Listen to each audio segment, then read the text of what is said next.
Hola, bienvenidos al canal de agrotecnologiatropical.com. En el día de hoy vamos a ver qué alternativas hay ante el uso del glifosato. Sean ustedes bienvenidos. El glifosato es una molécula descubierta por Monsanto el siglo pasado. Ha llegado a ser una molécula de amplio uso a nivel mundial. Sin embargo, ha entrado en una gran polémica y en un choque directo, así de frente, con las personas que creen en el ecologismo. Y se ha divulgado la información de que esta molécula presuntamente causa cáncer. Digo presuntamente porque hay opiniones encontradas. Los que defienden la tesis de que causa cáncer muestran unos trabajos científicos y alegan que la empresa, que es la principal defensora del glifosato, ha financiado todas las investigaciones que dicen que es una molécula segura y que no es cancerígena. Se han presentado varios juicios a nivel mundial que lo han ganado los detractores o las personas afectadas por el uso del glifosato. Aún así, la empresa propietaria de esa molécula o que desarrolló esa molécula sigue insistiendo que su molécula es segura para la salud y que no es más venenosa que muchísimas cosas y muchísimos alimentos que nosotros consumimos. Lo cierto es que donde río suena, porque piedras traen. Puede ser por una campaña de marketing o por cualquier causa. El hecho es que nosotros debemos tener precaución ante el uso del glifosato. Al igual que el glifosato, muchísimas moléculas pueden causarnos daño. Incluso muchísimas que nosotros estamos expuestos comúnmente. Por citarles un ejemplo, la sal en pequeñas cantidades es saludable, pero cuando pasamos de cierto nivel en el contenido de sal de los alimentos, podemos tener problemas en el corazón por el uso excesivo de sal. Igual se podría decir el azúcar, que es una sustancia que en pequeñas cantidades no hay problema, pero cuando se consume en exceso puede causar, por ejemplo, obesidad y conducir también a problemas del corazón o problemas de diabetes o problemas de cualquier tipo por consumirse en exceso esa molécula. No queremos con esto defender a la molécula del glifosato, sino simplemente colocar en contexto que toda molécula, incluyendo el glifosato, en exceso hace daño y que indudablemente deben existir unos niveles en los cuales la molécula no cause daño ni a las personas ni al ecosistema. Indudablemente las personas que sufrieron problemas cancerígenos fueron personas que fueron expuestas en forma crónica, expuestas al glifosato. A nivel de Europa principalmente, y los productos orgánicos prohíben el uso de agroquímicos de cualquier tipo, de fertilizantes, y la molécula que está más señalada, que está totalmente prohibido su uso, es el glifosato. Entonces, en el canal, no quedándonos solo en el hecho de que la molécula es mala, quisimos analizar y buscar alternativas. Años atrás nosotros hicimos un video donde hablábamos de la labranza mínima en hortalizas y para controlar las malezas utilizamos antes del trasplante la molécula del glifosato. Eso nos acarrió una gran cantidad de insultos que todavía hoy en día ustedes visitan ese canal, ven los comentarios y ven la cantidad de insultos que llegan por esas vías. Nosotros no somos partidarios a argumentar con insultos. Incluso una de las cosas que le decíamos a las personas que nos insultaban era que nos dieran argumentos sobre qué alternativas teníamos. Hubieron unos pocos que dieron sus alternativas y muchas de ellas empezamos a explorarlas, empezamos a investigarlas. Y tenemos aproximadamente 3 años investigando las distintas alternativas al uso del glifosato. Y lo que estamos comentando aquí en este momento es fruto de nuestra experiencia profesional, más que leer textos en internet y ver recomendaciones. Indudablemente nos basamos en cosas que se leen en artículos en internet, unos más serios que otros, y también en libros que tenemos en nuestra disposición. Muchas de estas cosas fueron probadas y fueron evaluadas. Nosotros podríamos decir que la sustitución del glifosato puede venir por varias vías. Lo más importante a tomar en cuenta es la ley del mínimo de un señor llamado Liebig. Este señor es el padre de la química agrícola moderna y básicamente él aplicó esa ley, la ley del mínimo, básicamente para fertilizantes. Pero esto ha sido utilizado en ecología y en distintas ramas del saber para decidir o establecer estrategias de control poblacional. La ley del mínimo establece que la productividad de una planta va a venir dada por el factor que sea más limitante. Que las plantas pueden tener cantidades suficientes de todos los demás elementos, pero si le falta uno solo, su comportamiento va a estar asociado a ese elemento que sea limitante para la planta. Esto está enfocado netamente a la productividad del cultivo, pero vamos a ver cómo se enfoca en el caso de las malezas y cómo nos ayuda esto a sustituir al glifosato. Por ejemplo, una planta necesita para vivir agua, luz y nutrientes. Si le falta alguno de ellos, la planta no se desarrollará. Entonces, una de las cosas que nosotros podemos hacer es favorecer el sombreamiento. En la medida en que exista más sombra, las plantas van a crecer más lentamente. Entonces, una técnica es aumentar las densidades de siembra. Eso lo practicamos en limón. En limón llegamos a sembrar a 1100 plantas por hectárea. Indudablemente todavía teníamos que hacer control, que lo hacíamos en forma mecánica con el uso de una guadañadora. Pero la sombra que había debajo de la plantación de limón impedía el crecimiento de las malezas. Y si estas crecían, eran malezas no agresivas.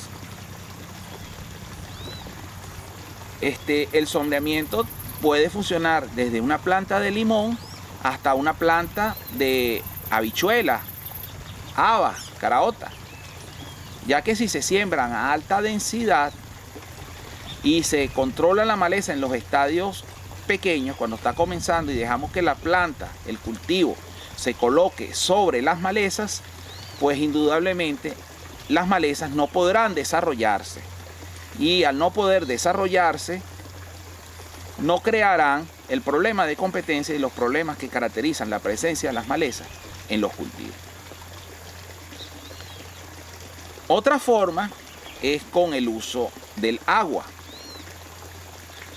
Si nosotros aplicamos agua en exceso, creamos las condiciones para que las malezas crezcan, porque todo el suelo se va a humedecer.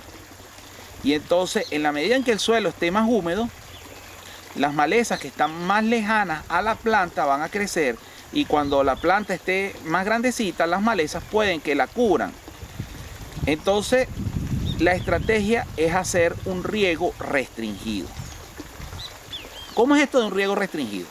Un riego restringido significa aplicar ligeramente menos agua de lo que necesita el cultivo.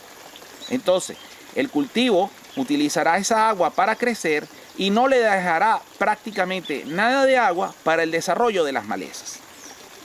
Si esta técnica la complementamos con la técnica del sombreamiento que estábamos mencionando, pues indudablemente vamos a tener un mejor control todavía de la plantación. ¿Cómo controlamos la humedad? Bueno, indudablemente hay cultivos que necesitan humedad para desarrollarse. Si no reciben la humedad adecuada, se van a caer los frutos o se pueden presentar problemas de podredumbre apical por falta de calcio. Entonces, allí tenemos que hacer unas mediciones muy exactas y para eso es el curso de riego y lo que estábamos hablando del tema de la evaporación para calcular la evapotranspiración. Nosotros podemos aplicar, por ejemplo, el 95% del agua que determina la evapotranspiración que requiere el cultivo. Entonces faltará un 5% y eso hará que el cultivo seque el suelo y el suelo se mantenga ligeramente seco y las malezas no se desarrollen. ¿Por qué se desarrollan las malezas? Nosotros aplicamos agua en exceso porque hacemos estimaciones cualitativas de la cantidad de agua que vamos a regar. Al hacer aplicaciones cualitativas, nosotros apreciamos el suelo y lo que normalmente ocurre es que aplicamos más agua de lo que requiere el cultivo. Entonces, el uso por ejemplo, del software de cálculo de fertirrigación que hemos desarrollado en agrotecnología tropical, nos permite calcular la cantidad de agua que requiere el cultivo. Y de esta forma no le estaríamos aplicando agua en exceso. Estaríamos aplicando el agua justa o incluso por una sección que nosotros llamamos dentro del software desarrollo de cultivo, podemos ordenarle que no le aplique el 100% del agua que requiere, sino que le aplique el 95%, el 80%, el 75%. Ya nosotros, de acuerdo a la experiencia que veamos el crecimiento del cultivo, decidiremos con qué porcentaje nos quedamos para que toda esa agua vaya al cultivo y no vaya a las malezas. El tercer factor son los nutrientes. De todos los nutrientes, el más delicado es el nitrógeno, porque el nitrógeno es el que favorece al desarrollo del follaje. Entonces, si nosotros aplicamos nitrógeno en exceso, las pocas malezas que logren crecer van a crecer en forma vigorosa y pueden llegar a alcanzar al cultivo.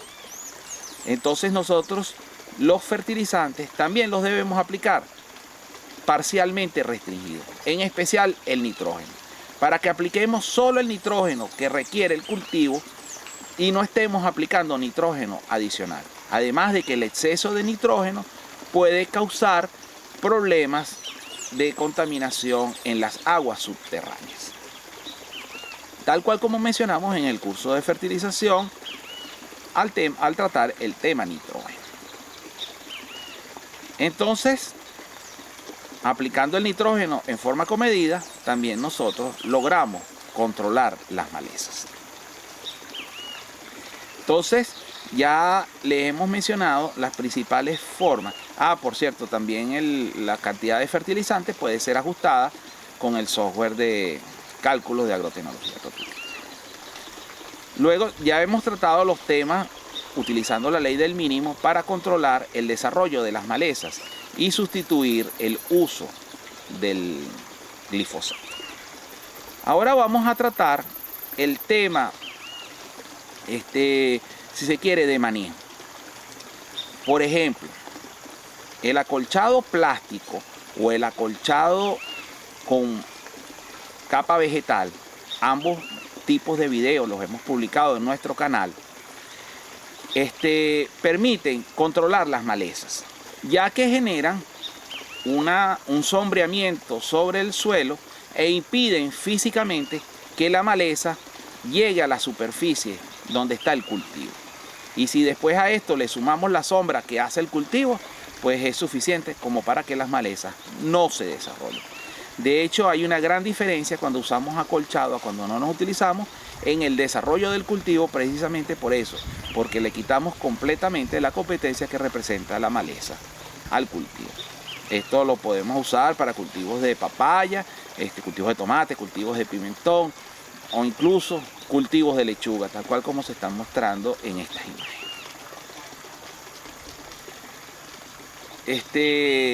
Luego podemos ir a otros métodos que también hemos explorado, que es el uso de animales. En este caso sería la asociación de ovejas con frutales. Nosotros hicimos un video donde hablábamos de la presencia de las malezas, de las ovejas en los cultivos y cómo ayudaban a controlar malezas. Después se nos presentaron que las ovejas aprendieron a comer berenjena, y con el caso del cultivo de la berenjena no pudimos seguir utilizando ovejas para la cría en medio de este tipo de plantaciones, pero en cultivos como los limones sí fue exitoso el uso de las ovejas. De hecho, las ovejas podían comerse un poco de follaje de la planta de limón, pero eran las partes más bajas, y las partes más altas se desarrollaban completamente sin ningún problema. Allí se nos presentó un inconveniente de que se desarrollaron unas malezas que no eran apetecibles por las ovejas. Entonces esas malezas proliferaron un poco más, pero después, aplicando unas técnicas que descubrió un francés llamado Boissin, y hicimos un pastoreo rotacional, logramos mantener un equilibrio entre las malezas y lo que controlaban las ovejas y el desarrollo del cultivo de limón. Esto, por supuesto, fue completado cuando hizo falta con el uso de la guadañadora. Queremos comentarles también una experiencia que tuvimos con el maní forrajero. Y básicamente es colocar a las malezas en competencia. Entonces sembramos maní forrajero debajo de árboles de limón. El maní forrajero se desarrollaba, se creaba una capa espesa que impedía el crecimiento de las malezas. Las malezas al final lograban crecer, pero entonces íbamos con la guadañadora y cortábamos toda la vegetación nuevamente y volvíamos a favorecer las condiciones para el desarrollo del maní forrajero. De esta forma logramos mantener controlada la maleza en un cultivo de limón. Posteriormente, cuando llegaron las ovejas, pues las ovejas apetecieron mucho el maní forrajero, que tiene un alto valor nutricional para ellas. Mermó la población de maní forrajero, pero también mermó la población de malezas gracias a la actividad de las ovejas. Otra experiencia tuvimos con cultivos intercalados fue en un cultivo de papaya, donde sembramos batata, y creció batata y papaya al mismo tiempo. La batata cubrió toda la superficie del suelo e impidió que las malezas crecieran. En este caso logramos cosecha de papaya y cosecha de batata. Esa también fue una experiencia muy exitosa. Como ven, ya hemos explorado varias alternativas al uso del glifosato. Nosotros en nuestro canal no somos ganados a irnos a los extremos.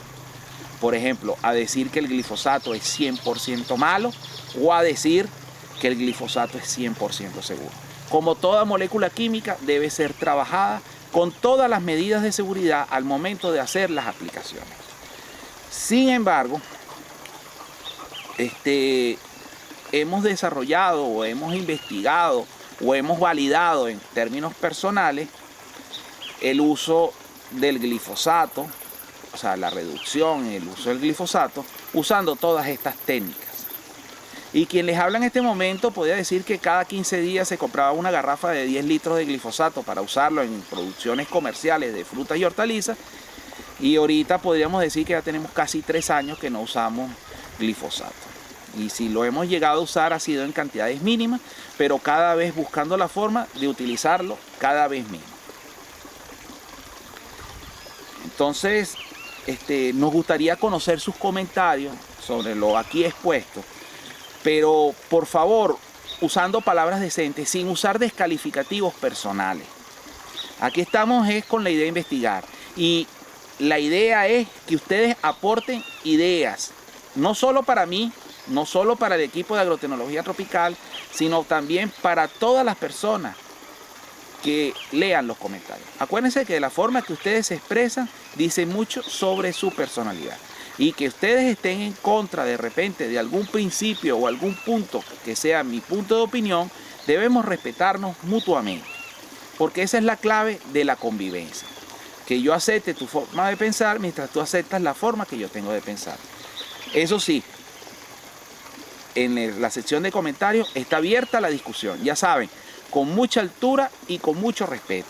Y por favor, más que centrarnos en el problema de lo que representa el glifosato, vamos a centrarnos en las soluciones, en las alternativas que tenemos para resolver el problema del uso del glifosato. Porque indudablemente tenemos que buscar alternativas al uso del glifosato. Y bueno, sin más que decir, así concluye otro video más del canal de agrotecnologiatropical.com. En esta oportunidad discutiendo sobre las distintas alternativas que se presentan al uso del glifosato. Los invitamos a seguir viendo otros videos en nuestro canal y a suscribirse al mismo, así como darle a la campanita para ser informado cada vez que subamos un nuevo video para ustedes. Finalmente, también le queremos agradecer que se pasen por nuestro nuevo canal del Fertirriego, ya que necesitamos su ayuda y colaboración para que podamos llegar a los 1000 suscriptores y a las 4000 horas de visualización. Allí se estarán tratando temas específicos de la fertirrigación.